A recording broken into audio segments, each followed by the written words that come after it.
How are you not a fan after 500? No way. I bet it's big. So I've been watching it in the background. So you're not fully invested.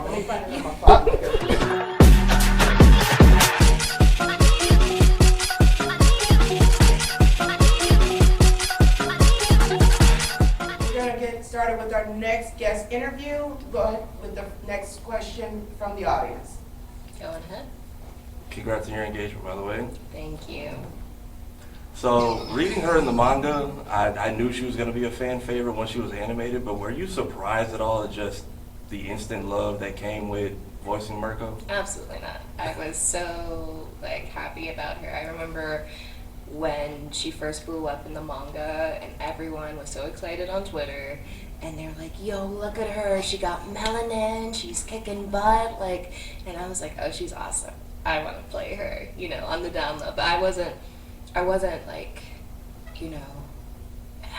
hadn't had the opportunity to audition with then Funimation at the time, so I didn't think I would get it, but I was like, oh, she's cool. I like her a lot, so her being as popular as she was did not surprise me. Go on ahead. Yes. What was going through your mind when you were nominated for your first Crunchyroll award? Oh man, that was an honor. Because Echidna was really hard, in the best way. Because I feel like I was still figuring out how to do ADR, dubbing and looping and matching the lip flaps and acting and all that stuff. And I feel like that was a crash course. And also my first time playing an antagonist, and she was such an interesting antagonist. And so to have her be recognized, I guess, as some of my best work, that meant a lot. So. That's a two-parter. So what is your big three, but what anime world would you want to live in? Big three. Fullmetal Alchemist. I think One Piece is starting to get up there for me. And probably Eden of the East is my third. And which world? That's hard. I think I'd want to be in a magical girl world, so probably Sailor Moon or something. That'd be cool. Speaking of, go on ahead. This is going to be a little bit of a water is wet question, but I'm going to follow it up with something. You're a huge advocate for diversity and mental health. Yes. Both in front of the screen and behind the scenes. Why is this so important to you, which is the water is wet question? But what resources do you recommend for artists up and coming who might not know there are these resources out there to help them? Interesting. It's important because I remember being a kid and there was a lack of representation that was very evident. And I wanted to see myself in stories, but I never would. I used to pretend I was Hermione Granger because she felt like me, personality-wise, but also she didn't look like me. And I remember That's So Raven, and I was like, oh my gosh, Raven, and I was so excited because she looks like me, right? But I was very aware of the lack of representation as a kid, just watching stories, and then, when I became aware of voice acting especially, I was like, oh, there's not a lot of folks behind the scenes that look like me. So I know what it's like to not see yourself on screen and behind the scenes and how that can kind of affect what you think is possible for you. So for me, that, as well as mental health, because I feel like that goes hand in hand in a way, those are very important things. In terms of resources, though, I don't think I have anything immediate that I can think of. I'm very much in support of reaching out to friends and being open with your emotions, because I wear my emotions on my sleeve, so I guess not being afraid to, be honest about how you're feeling. If you're working on a show, for example, and you're like, hey, I'm having an off day, can we take it easy or whatever, not being afraid to advocate for yourself, I think that's important to do. Thank you. What about you? well with Complete No Authority. Walk me through your journey. My journey, oh my gosh. Ooh, well, I said that I liked to be Hermione Granger when I was a kid. That was a big one. And so I loved the idea of stories and losing myself in my imagination. And but my first love was writing. And that's how I kind of fell in love with storytelling and what it could do with characters and what they can portray and make you feel. But I still liked acting. I just never pursued it because, one, I didn't see folks that looked like me, and two, I had terrible social anxiety. So I didn't really get into that until I was writing fan fiction, because I was that person. Yes, UGX and Full Alchemist were my fandoms back then.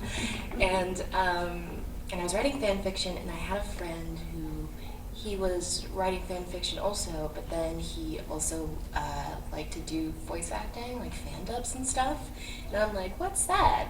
How do you do that? So I remember auditioning for, like, back in the day on YouTube, there was when there was video responses, oh my gosh, there was Fanime that folks would have, which is basically like, you know, Sailor Moon knockoffs or whatever, and I would like audition for it, and that was really fun. And I just started watching more dubs, appreciating the cast, appreciating the work, trying to mimic it to, you know, because it was interesting to listen to, and especially the performances, like how do I sound like that? And I did that for so long, kind of on and off through my teenage years, because I started when I was 10, maybe? I think I was 10 years old. And yeah, once I kind of started there, I eventually met some aspiring animators and game developers in the indie community, and I helped them with their work, you know, because they had some fun ideas, and it was cool to see something exist from the ground up. So I got to voice act for their stuff, and that was really fun, and I fell in love with it even more. And eventually I got paid for it, but sometimes they're like, here, you want some money? And I'm like, sure, okay, I won't say no. And I guess I was in that space for so long, like, I started getting anime auditions. One of my first anime auditions was Kimono Friends, which was my first, like, anime role. And I booked that. I was very surprised. Flew over to Texas, fell in love with being in the booth, because I had never been in the booth before, like, being directed. And I loved it. It felt so much like home. So, you know, it was drawing me more and more, and then I got Ruby, and I was like, oh shoot, because Ruby, I remember when that first came out, so to be a longtime fan and then voice in that show many seasons later, it was like, wow, maybe I can do this, and I guess one thing led to another, and now I'm here. Awesome. How about you? So I know you were announced for a role when Bleach 1,000 Year Blood War was coming out, and things kind of got turned around. What advice would you give to other up-and-coming actors to protect yourself from that situation, or is that just the name of the game? You know, I feel like no matter what, and you don't even need to be an actor, like, if you are doing good work, or if you are just a part of, like, some legacy project, I'll think of, like, Very Odd Parents recently as an example, where, you know, it's getting some hate just for featuring a black character as the main character. And it's like, you know, you just gotta deal with it. Like, I already knew I didn't know the outcome of what was going to happen, but I already knew that there would be some opinionated folks, so I just kind of took a step away from social media, made the announcement, bounced, and I was like, okay, cool, that's fun. And everything that transpired after that was, you know, I spoke to my support group and spoke to my fiancé and kind of vented things, but I tried not to internalize so much, because I feel like these issues where folks are very protective of characters that don't necessarily are represented well, like, I feel like that is just them not being used to the times, I guess. And so for me, it's like, oh, it's a matter of time until, you know, things happen correctly, and it's a matter of time until better people are in charge so that things like that don't happen. So, Okay. you know, just kind of being like, okay, sure, whatever. You right there. Matt Jenkins, Moana Nui podcast. You just mentioned being a longtime fan and then getting to work on a project. If you could just pick your ideal project and your ideal person to do the voice for, does that exist for you? Have you given it that much thought as to what that might be? You know, I mean, there's a lot of projects I would have loved to be a part of, like Fullmetal Alchemist had an amazing dub, 2003, and Brotherhood. I would have loved to be a part of any magical girl anime. Digimon is another big one where, you know, keeps eluding me, but I'd love to be a part of that one. But honestly, I'm more excited about being a part of something new and making it my own. So I know when I was a kid, I used to think about that. Like, I wanted to be Ciel Phantom Hive for Black Butler and all that stuff. But now I'm just sort of like, I want to make something my own, you know? You right there. Do you have any lines from your characters that relate your personality? Relate to my personality. Ooh, that's an interesting one.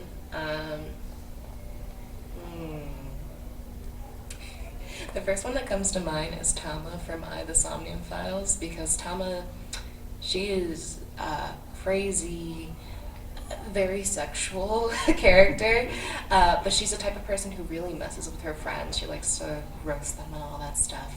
So, you know, she has a scene with this character where she's like, hey, do you see that lantern?